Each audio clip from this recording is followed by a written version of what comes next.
Dit is een rozijnenbol, toch of niet? Ik weet wat jij nu denkt.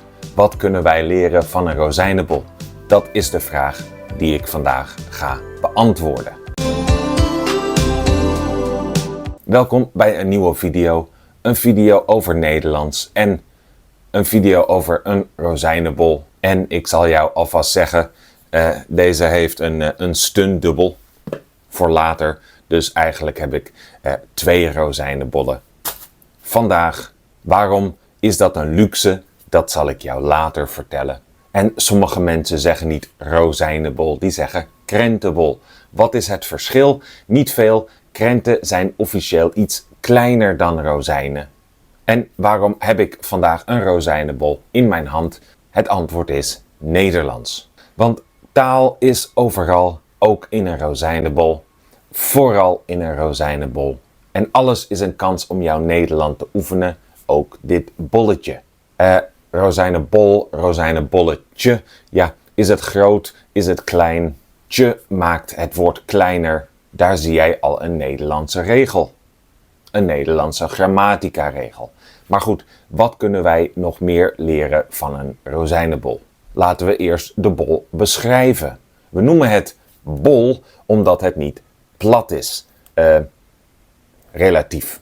Vaak zijn ze nog wat boller. Dit is een reuze rozijnenbol, een grote, dus die ziet er iets minder bol uit. Maar goed, dit is dus bol en dit is plat. Maar een rozijnenbol is niet plat, daarom is het een rozijnenbol en niet een rozijnenplat. En de bol is rond, het is een cirkel, maar alleen als hij op zijn kant staat. Niet als hij ligt. Als hij ligt is het meer een rechthoek. En het is een zachte rechthoek. Hij is niet hard. Hij is zelfs flexibel. Je kunt de rozijnenbol ook vouwen. Ik weet niet waarom jij dat zou doen, maar het kan. En je kunt de rozijnenbol ook scheuren. Je kunt hem uit elkaar trekken. Dat klinkt heel agressief, maar soms heb jij dat even nodig. Na een lange dag op het werk is er niets fijners dan even een rozijnenbol uit elkaar trekken. Dat helpt tegen de stress. Probeer het eens. En wat zie je dan? Dan zie je dat er rozijnen in zitten. Ja, deze zitten erin. Ze zijn er niet in, ze liggen er niet in, ze zitten erin. Rozijnen zitten in de rozijnenbol. Er zitten rozijnen in de rozijnenbol. En dat is omdat wij zitten zeggen tegen dingen die vast in iets anders zijn, zitten.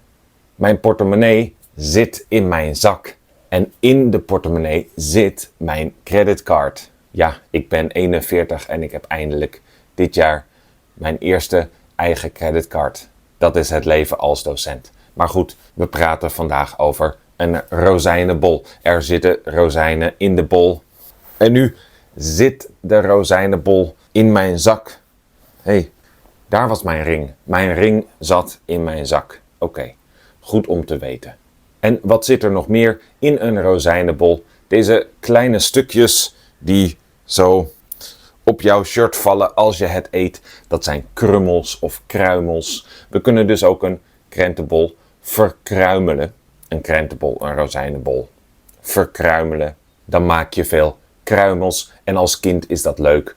Maar als volwassene die in zijn werkkamer voor 2 lampen zit. Met zijn telefoon die filmt. En het zelf moet opruimen. Is het een stukje minder leuk. En uiteindelijk is een rozijnenbol natuurlijk bedoeld om op te eten. En dat doe je zo. Je kunt hem zo opeten, je kunt hem in je mond stoppen.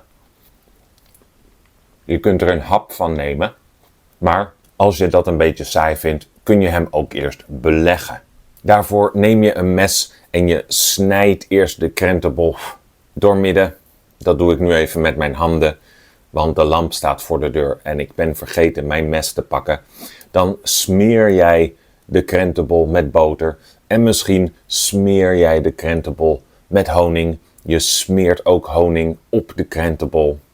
Je doet de krentenbol weer dicht en je stopt hem dus in je mond. Je neemt er happen van tot de krentenbol op is. Je kunt er ook pindakaas op smeren. Dat is geen goed idee. Wat wel een goed idee is de krentenbol beleggen met kaas. Er kaas op leggen, er kaas tussen stoppen. Hier heb ik een plak kaas, die gaat er zo op. Maar een goede krentenbol is dik belegd. De kaas moet ongeveer net zo dik zijn als de krentenbol zelf. Als ik mijzelf wil belonen na een lange dag werken, dan doe ik dat zo met een krentenbol met kaas. Heerlijke krentenbol. Goed gedaan, Martijn. Goed gewerkt. Jij verdient een rozijnenbol met kaas. Oké, nu heb ik beschreven wat een rozijnenbol is en wat je ermee kunt doen. We kunnen natuurlijk ook nog even praten over de historie van de rozijnenbol. Want deze is in de 17e eeuw uitgevonden door een Engelse pastoor die in Griekenland voor het eerst rozijnen at. Hij nam deze mee naar Engeland en bakte deze in een bol zoals hij ze kende. En zo heeft hij de eerste rozijnenbol of krentenbol gecreëerd. En ze zeggen dat een krentenbol, en deze hebben we ook in andere vormen en maten, we hebben ook krentenbrood, dat deze zwart moet zijn van de krenten of de rozijnen. Waarom? Natuurlijk omdat de krenten, de rozijnen, het duurste ingrediënt zijn. En een rozijnenbol en een krentenbol was altijd een symbool van luxe, van status. Als je veel geld had, dan kon jij elke dag wel krentenbollen eten. En we hebben ook nog een Nederlandse uitdrukking met het woord, niet krentenbol, maar krentenbrood. Oude jongens krentenbrood. Dat zeggen we als jongens heel close met elkaar zijn. En dan is dat meestal positief, maar als wij bijvoorbeeld over de politiek praten en wij zeggen oude jongens krentenbrood, dan is het negatief. Dat betekent dat politici hun eigen familie of eigen vrienden een goede deal geven of een leuk baantje. Dan zeggen we ook, oude jongens krentenbrood, hè?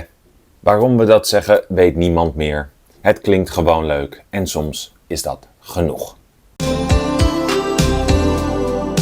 Ik als elitair docent eet even lekker rustig verder mijn krentenbol, mijn rozijnenbol met kaas op.